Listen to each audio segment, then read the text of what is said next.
bruh, subscribe to my channel. You know you want to subscribe. Like, here I am sitting here giving you life advice, okay? People charge for this, okay? I'm giving this to you for free on the internet. So subscribe to my channel and whatnot.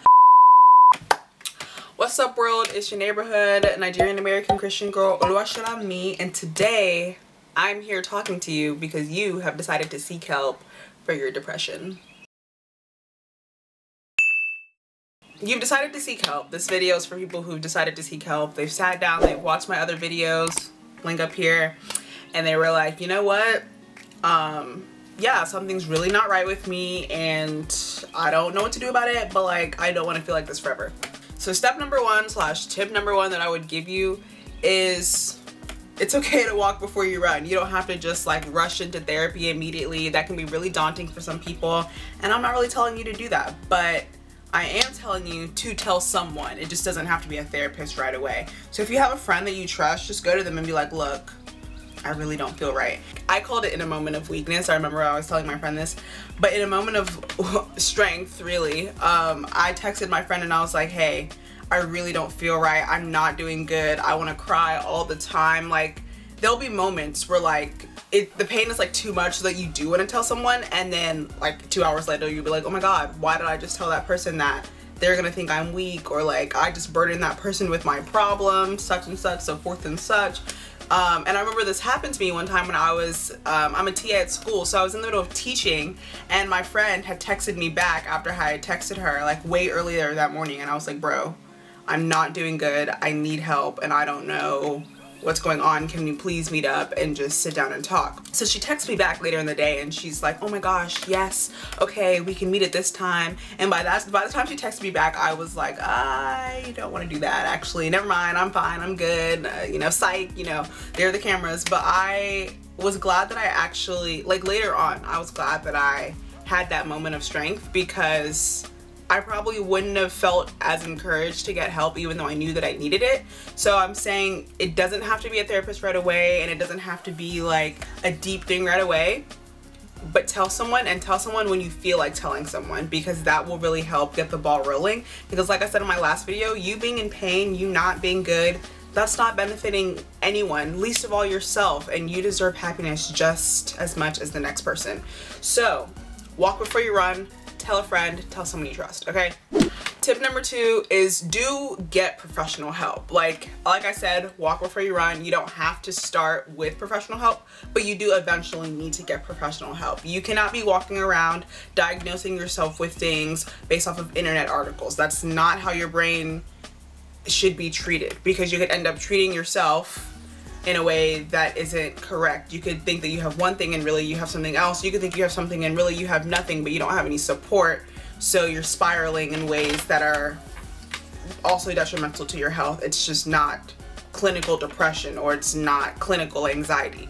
So do eventually go to a counselor. You don't have to have a diagnosis to see a counselor. You can see a counselor if you feel like you need to see a counselor, and that is honestly truly a blessing. I go to a school, I get to go to therapy and counseling for free, and that is truly a blessing, and I understand that that's not really accessible for everyone. Therapists do take insurance, they take Medicaid, and they take a bunch of different other kinds of insurance as well, like regular insurance as well as government insurance. So get the help that you need, professional help. Don't be self-diagnosing yourself when it comes to your brain. That's really, really important. Your brain is a really special organ that needs to be cared for by someone who knows how to care for it. Find a therapist that's right for you. If you're in therapy now and you're like, okay, like I am diagnosed with this, and so I've been seeing this therapist and it's not working, find a new therapist. They're not going to be offended. It's literally their job to have no stakes in your life or attachment in that way. So if you're sitting with your therapist and you're like, I feel like I've been coming here and it's not working, find someone else. At this point in your life, you don't owe anyone anything for your healing. You need to heal on your own. You don't owe that to a therapist or anybody else but yourself first and foremost. Or maybe you are doing it for someone else. Maybe you have a kid and you're like, I can't be depressed because I need to take care of my kid. Fine, whatever. You still need to go to a therapist and do things that work for you. So that's tip number two. Do eventually get professional help. Do not be out here, please, please, please, do not be out here with a self-diagnosis just walking around here because no one believes you. Find someone that will believe you. There are thousands of therapists in this country. find someone who will believe you, okay? So you can get proper treatment, proper help that you need. And finally, my third tip is to surround yourself with what's good for you. I remember when I was really going through it, I didn't want anything. Like, I didn't want to pray, I didn't want to go to Bible study, and I didn't want to do any of those things. And that was that first semester that I made that video about.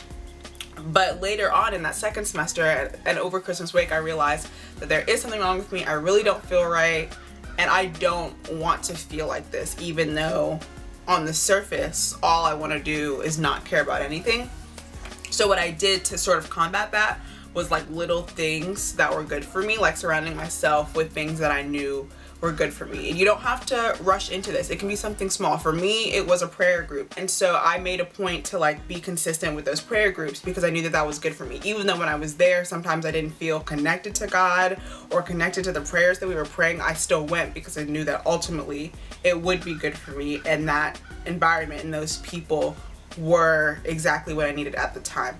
So that does take a bit of strength, and that's why it's the last and third step, because you really have to be willing to decide that you are going to do things that are good for you, and you are going to get help, and you are going to be better. And when you do that, you do have to muster up strength to do things that in the moment or on the surface you really don't want to do.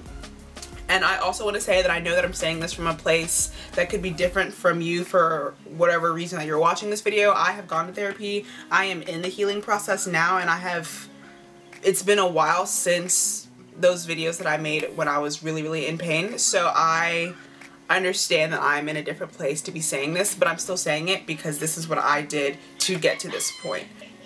Yeah, so those are my 3 tips. 1, walk before you run. It's okay to walk before you run. Just tell someone. 2, seek professional help. That's perfectly fine to have one friend, but you also need to find someone who believes you and can help you heal properly. So professional help. And 3, surround yourself with what's good for you. Find friends that are good for you. Find a prayer group or study group or something that's good for you, and do that consistently. If that's the only thing you can commit to, if it's only one thing you can commit to that. So thank you for watching. I hope you got something out of this video. Make sure you give this video a like, subscribe to my channel. You know you want to subscribe. Like, here I am sitting here giving you life advice, okay? People charge for this, okay? I'm giving this to you for free on the internet. So subscribe to my channel and whatnot. If this video helped you, or if you know someone who this video might help, definitely share this video, because my goal is to reach people who are just like me, and I can't do that by myself. So if you watch this video and you think that this video was important to someone that you know, please share this video with them so that they can get the help that they need. There will be mental health resources linked in the description box below, so definitely go read all the way through that. And yeah, I will see you around the neighborhood somewhere. Bye.